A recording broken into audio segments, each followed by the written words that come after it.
أعوذ بالله من الشيطان الرجيم بسم الله الرحمن الرحيم في قلوبهم مرض فزادهم الله مرضا ولهم عذاب أليم بما كانوا يكذبون في قلوبهم مرض د دې پزړونو کې بیماری دو الله د دې بیماری زتی کړلا او د دغه خلکو د پر دردناک عذاب ده ویلي چې دای کوم درویش ګڼل یعنی دین اسلامي درویش ګڼل نبی علیہ الصلوۃ والسلام یکذبون او یکذبون دواړه یو دا چې د خپل درویزونو بل لا چې د دین اسلام چې دا دای ها درویش ګڼل د منافقینو خبره شروع چې په 13 آیتو کې مخ کې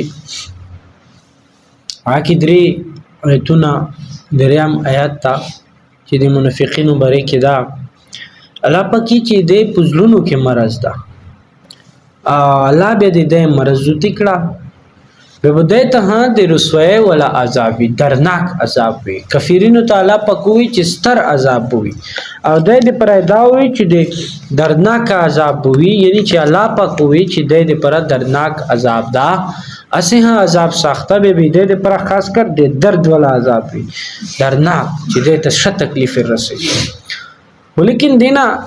پهله دا خبره چې هر یو انسان چې دا نبی علیہ الصلوۃ والسلام فرمایي چې کل مولود یولد علی الفطرة فابواه یهودانه او ینصرانه او یمجسانه چې هر یو مشوم هر یو بچا چې کله پیدا کیږي به دا الله پاک په فطرت منتی پیدا کوي فطرت نه علما مراد کوي چې اسلام استطاعت پود کی وی د ایمان استطاعت پود کی وی فابواه یهودان او ینصران چې د دې ابا دی یا دا يهودي جوړي یا نصری جوړي یا مجوسی جوړي یعنی چې څنګه دې ته ماحول ملاو شوال هغه ماحول مطابق او به داستریږي او غاصب کیږي کدی چا اده ابا مسلمون وي خو به دا مسلمون ستر شي کچا يهوديون وي به يهودي ستر شي کچا عیسوي وي به عیسوي ستر شي او کچا نه مجوسی وي آتش پرست وي بیا آتش پرست وي نو ماحول منته دي کني الله پاک دي کې دا طاقت هر انسان کې یشره چې کله دا پیدا کیږي چې دا د اسلام استعداد خود کې وي چې د ایمان وروړي بل دا چې ګور الله پاک عذاب مند خوشی دی نه الله پاک مشت عذاب رو کی څه فائدہ الله پاک ته نشتا قران بلځو کې فرمایي چې ما يفعل الله بعذابكم ان شكرتم وآمنتم ان الله شاکرا علیم چې ما يفعل الله بعذابكم چې الله ته څه فائدہ دو چې تاسو ته عذاب ډیر کی ان شکرتم کچری تاسو شکر ادا کړئ او امنتم او ایمان وروړئ بیا الله پاک ډیر شکر گزار ده او ډیر علم ولدا علم لرون کړه یعنی که ته شکر گزاري کای الله استطاعت ډیر کړل پغې دې شکر ادا کړل ایمان دې وروړل خوشا کني الله ته څه فائدہ نشته تو عذاب کې الله غفور رحیم ده بهرحال او دا رنګي د نبی علیہ الصلوۃ والسلام یو صحابي و جنگ کې جنگیدال نور صحابه کرام ته رغل غلام و د نبی علیہ الصلوۃ والسلام ته چې یا رسول الله دا سړی چې دا خو ډېر تیز لګیا دا ډېر شوشتا طریقې سره لګیا دا جنگ ادا سه کفر مکل دا سه نبی علیہ الصلوۃ والسلام ته فرمایل چې ایدی په سار منه جهنم ده نو هغه وفات شو اسلام نه بغویلی چې هغه پزړه کې نه څه ایریا سو رات سوچ بل څه خوف دا خو الله پاک ته پاته دو چې څوک پسی خلیاره دا بس پسی خیرون کی چې څوک په غلط روان شول باغی دی پر غلطای کی ها هغه غلطای کی په مقدار ترقی کی بهرحال نو دا رنګي انسان زړه چې دا کنه زړه دالته زړه ټکر ولده فی قلوبهم مرضون چې د دې پزړونو کې مرض ده اوس د زړونو مرض د انسان زړه بری کې چې زړه چې دا بدلیږي حضرت ابو حنظله رضی الله تعالی عنہ بری کې چې دا وارث روغلال روان و جړلې ابو بکر صدیق رضی الله تعالی عنہ دا مخه تیر لغی ته چې حنظله طویل جوړي اته چې دې ته جوړه چې موږ د نبی علیہ الصلوۃ والسلام په مجلس کې نستو به موږ ایمان ډیر مخ کې خو چې کله نبی علیه السلام مجلس نه روزو خپل کور ته روشو بچیو ته روشو بیا ایمان حالات کیفیت چې دا هغه بدل شي. ابوبکر صدیق رضی الله عنه تو فرمایل چې دا مسله خو مو سره خپل هدو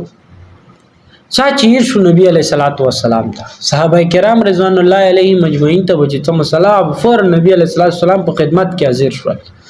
نبی علیہ السلام ته چې یا رسول الله موږ سره خدا سي معاملات. نبی علیہ السلام ته چې دا خو د مو صحبت اثر دا چې مو سره تاسو وای به تاسو ایمان او صحبت په دمر په تاسو منته اثر کوي چې تاسو ایمان بو ومخ چګیږي. واذا تليت عليهم آیاته زادت ایمان چې کله د الله آیات تلاوت کیږي د الله آیاتونو به د مؤمن سړي د دې ایمان جوتیږي. نو نبی له سره چې مو صحبت کې وای نو تاسو ایمان وای چې دالته نو ځبل شي او که تاسو دا وړي چې څنګه د مو صحبت کې د تاسو ایمان وي بری هه د تاسو دا ایمان وي د فرشتي بروشي د تاسو پښې چې دی په دوه خپل وزر وي وزر به تاسو په پښو پښې. بهرحال خو انسان چې دا بدلیږي د دې ځله دیو جن حدیث کې چې ان فی الجسد مزعه واذا صلحت صلح الجسد كله واذا فسدت فسد الجسد كله چې انسان الله وهي القلب چې د انسان په جسم کې وا ټوکړه د چې هغه ته زړه یې لګي کدا صحیح شولا نو پورا جسم مو صحیح شي او کدا خطو شولا به پورا جسم خطو یې طرف ته نو زړه یې وا داسې ټوکړه دو خبردار شي چې هغه زړه ده. زړه چې صحیح شو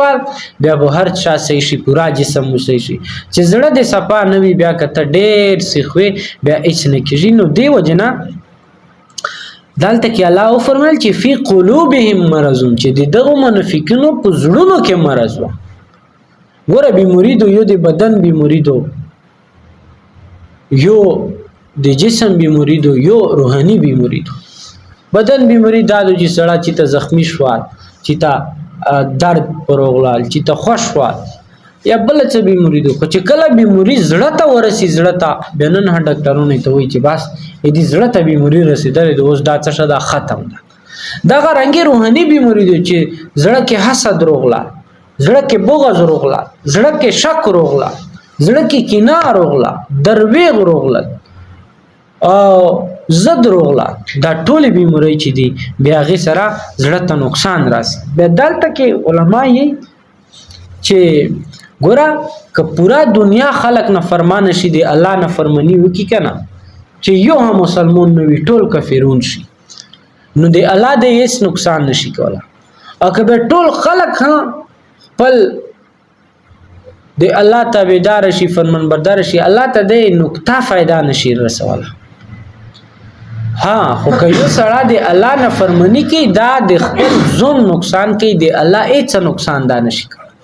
نو دی وجنه پیچادو هر انسان ته چې هغه دا سوچ وکي چې مومن چې الله د دمر ذمہ داری لګولې دي دمر زندگی کړي دو د مو بچپن نه ونسا او د مو بډتوب رسي داسې حالات په مو رغل مختلف الله ارمنتر ولی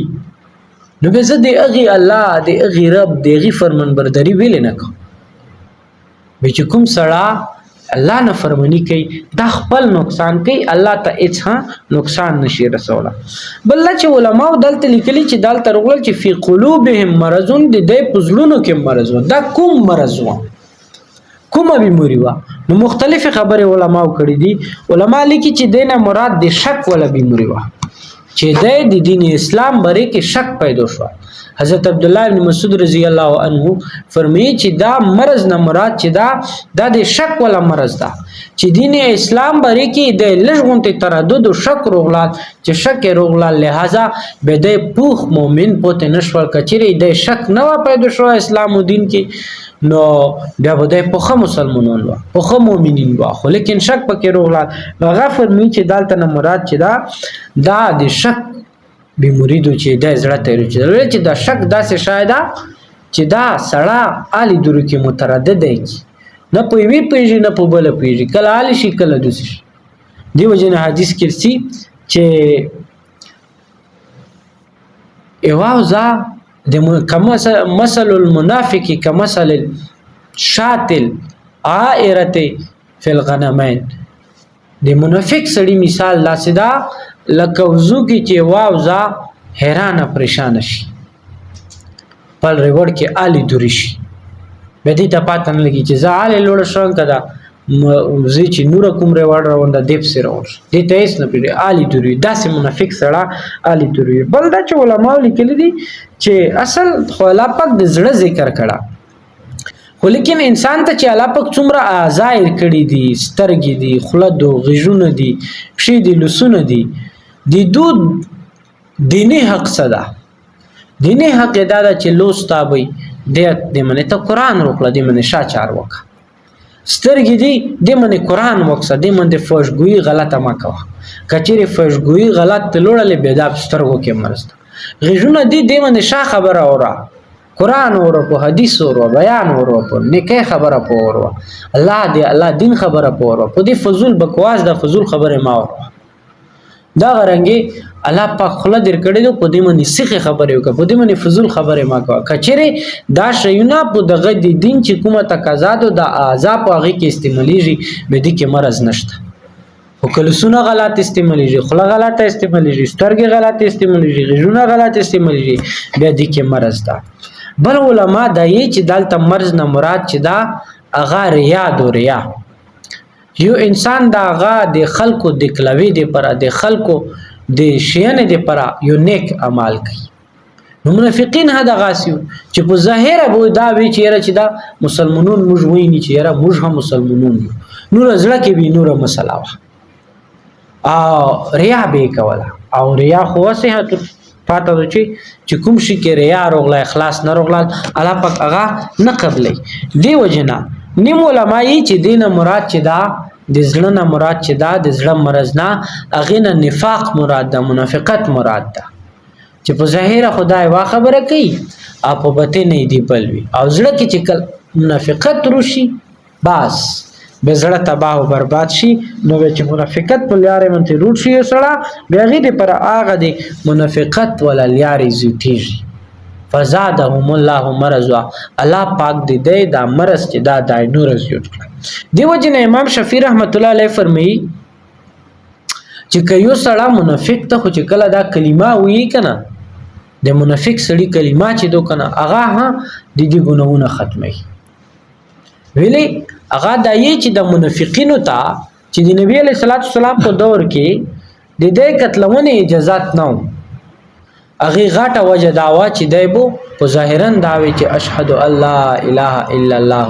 واشهد ان محمدن عبده ورسول چې دایبو نبی علیہ الصلوۃ والسلام دا کلمه ویلا دا کلمه ویلا او اسه کلمې بری کې دارسي چې کله چې یو سړی ډیر ګونګوري خو چې دا کلمه وي به دې کلمې سره د دې چرته ګونونه چې دا به ختم شي نو دیو جن امام شفیع رحمت الله علیه چې به دیو جن د دا کلمه یلا او د غي فرمان دادا دیو جن د قتلونه اجازه نه تفسیر ابن کثیر یو بل روایت رخصته ده نبی علیہ الصلوۃ والسلام چې امرت ان اقاتل ان يقول لا اله الا الله اذا قالوا لا اله الا الله اسموا مني دماءهم واموالهم الا بحقها نبی علیہ الصلوۃ والسلام هغه چې دی روایت نه د دې هم پته لګی چې نبی علیہ السلام ورمي چې مت خدا حکم دا چې هغه خلق نه قتل چې هغه لا اله الا الله چې کله د لا اله الا الله وی بیا ځڅوک بیا بده مونږ د دې ویني د دې د مونږ د دې ملونه دا به مونږ ما باچي چې څنګه د دې حق تا دی وجنا چې یو سړی په ظاهره کلمه یي او دای په ظاهره کلمه اله به د دې قتلونه اجازه نه او الله پاک چې فزادهم الله مرضا د دې مرض الله نور زو تکړال ولهم عذاب الیم او د دې لپاره دردناک عذاب ده خو سوي چې ولهم عذاب عظیم چې د کفارو لپاره لوی عذاب ده ستر عذاب ده او د دې لپاره چې دردناک عذاب ده تفسیر محمود لیکلی دی مفتی محمود رحمت الله علیه غیلی کلی دی چې د کافرون چې کافرون دته حس نو دته علم نو دی وجنه به د ایمان نرلا خود منافقین چې وکړه منافقین نو دته لوی عذاب ده او منافقین چې دی دته دردناک عذاب په دی وجه چې دته به احساس و دته هر څه پتا و چې اسلام برحق ته زکه به په ظاهره د دا محسوسول چې موږ مسلمانون یو ولیکن بیا عزت وکړل بیا منافقت وکړل دی وجنه الله پاک دیتا درناک عذاب ارکړل بما كانوا یکذبون په بدلی دی هغه چې د څه درویغ کړه یعنی یکذبونها یلی شوی د نیم کرتونو کې چې یادای چې د خپل درویغ وي بل دی چې د دین اسلام درویغونه ګړات واخر دعوانا ان الحمدلله رب العالمین